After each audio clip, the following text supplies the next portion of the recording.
ગુજરાત એટીએસે 19 મે 2024ની રાત્રે અમદાવાદ એરપોર્ટ પરથી શ્રીલંકાથી ચેન્નઈ અને ચેન્નઈથી અમદાવાદ આવેલા 4 આતંકવાદીઓને ઝડપી લીધા હતા। ત્યારબાદ ચારેય આતંકીને 20 મેના રોજ મેટ્રો કોર્ટમાં રજૂ કરવામાં આવ્યા હતા, જ્યાં કોર્ટે તેમના 4 દિવસના રિમાન્ડ મંજૂર કર્યા હતા। 4 મહિના પહેલા આતંકીઓને અલગ અલગ ટ્રેનિંગ આપી હતી। આ ચારેય આતંકીની અબુએ જ એકબીજા સાથે મુલાકાત કરાવી હતી। અબુએ ચારેય આરોપીઓનું બ્રેઇન વોશ કરી પોતાની સાથે સાંકળી લીધા હતા અને તેમને 4 મહિના પહેલા અલગ અલગ ટ્રેનિંગ આપી હતી। ત્યારબાદ અંતિમ તબક્કામાં અમદાવાદ આવવાનું હતું અને ટાસ્ક પૂરો કરવાનો હતો। આરોપીઓના મોબાઈલમાંથી મળેલા વિડીયોમાં આઈએસઆઈએસનો ઝંડો લગાડેલો જોવા મળી રહ્યો છે।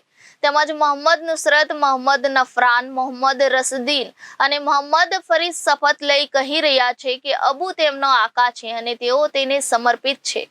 તેમનું કેટલી હદે બ્રેઇન વોશ કરવામાં આવ્યું હતું તેની પણ તપાસ કરવામાં આવી રહી છે। તેઓ હમાસ અને પેલેસ્ટાઇનના જંગ બાદ વધુ સક્રિય થયા હતા। તેમને કહેવામાં આવ્યું હતું કે ભારત અને અમેરિકા ઇઝરાયલની મદદ કરી રહ્યું છે।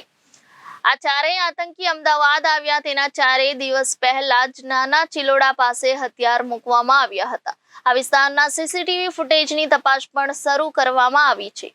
एक्सपीरियंस के लिए चुना गया हो ऐसा अभी तक इन्वेस्टिगेशन में नहीं आया है, लेकिन कोई भी आतंकी मॉड्यूल में शामिल होने के लिए वो कितने रेडिकल है ये एकमात्र क्राइटेरिया शायद रहता है।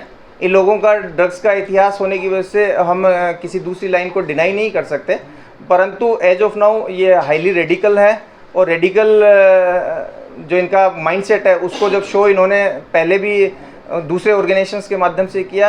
आईएस के हैंडलर में आने के बाद में आईएस के प्रोपोगंडा वीडियो से प्रभावित होकर के आईएस के हैंडलर ने और इन्होंने जो सोशल मीडिया पर बहुत सारी चीज़ें देखी उससे ये रेडिकलाइज होकर के इस मॉड्यूल के साथ जुड़े हैं। सर, क्या कोई नार्को टेरर लिंक इसमें निकल कर आया है और आगे की कुछ कार्रवाई वो पूरा जो ऑपरेशन लिंक जो हम देखते हैं पोर्ट से जो आती है सारी जो नार्कोटिक्स है, क्या लिंक वो देखा जाएगा साथ में अगर नार्कोटिक्स पोर्ट या किसी एग्जैक्ट रूट के बारे में हम अभी तक नहीं कह सकते हैं, लेकिन जो भी इसके एंगल्स होंगे उसके बारे में हम इन्वेस्टिगेशन जरूर करेंगे। सर, एक बात आई है कि आईपीएल का मैंने किलोमीटर नहीं, ये इससे इस चीज़ का कोई रिलेशन नहीं है। ऐसा कोई बात इनके इन्वेस्टिगेशन में नहीं भी आई है।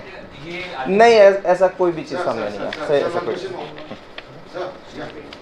कुछ टाइम पहले हमने कुछ ड्रग्स पकड़ा था दरिया से जो श्रीलंका जा रहा था और वो भी चेन्नई से उसकी बोट रिसीव करने आ रही थी। हाँ, उसका और इसका कोई कनेक्शन? देखिए, वो जो 2-3 केसेज अभी रिसेंट में हुए हैं, जो गुजरात एटीएस के भी केसेज हैं और एनसीबी के भी केसेज हैं, जिसमें अंतर्राष्ट्रीय जो जल सीमा है उसके पास में ड्रग्स के सीजर हुए थे और नीचे तमिलनाडु की बोट्स के माध्यम से उसको श्रीलंका और आगे पहुंचाने की बात थी। ये भी अफ़गानिस्तान, ईरान, पाकिस्तान ओरिजिन की जो ड्रग्स है उसका एक बड़ा ही सेटल रूट है, जिसमें ऑस्ट्रेलिया, मालदीव्स और श्रीलंका की साइड में ड्रग्स जाती है। एज ऑफ नाउ इस केस से या इन आरोपियों से उसका डायरेक्ट रिलेशंस नहीं आया है, परंतु जो 2-3 आरोपी हैं वो छोटी क्वांटिटी के ड्रग्स के केसेस में वहाँ पकड़ाए हुए हैं और इस बाबत में हम आगे इनकी इन्वेस्टिगेशन करेंगे। ये जो आईएसआईएस के 4 संदिग्ध आतंकवादी हमारे केस में पकड़ाए हैं, इनके बारे में जो प्राथमिक इनकी पूछपरछ की गई तो इनका जो क्रिमिनल इतिहास कुछ जानने को मिला है।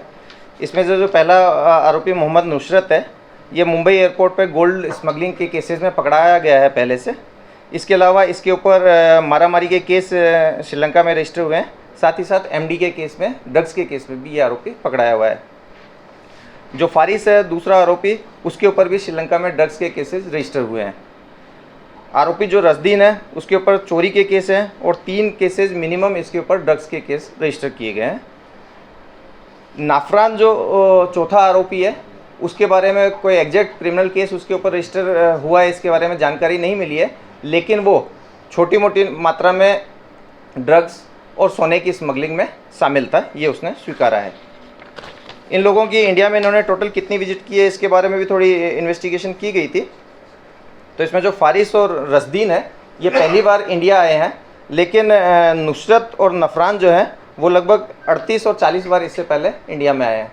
सरप्राइजिंग सिर्फ इसमें इतना है कि इस जो इनकी 39-40 विजिट्स हैं ये बहुत ही फ्रीक्वेंट रहती थी, जैसे कि एक आरोपी की 2022 से लेकर 2023 जनवरी 22 से दिसंबर 23 के बीच में 38 विजिट्स हैं।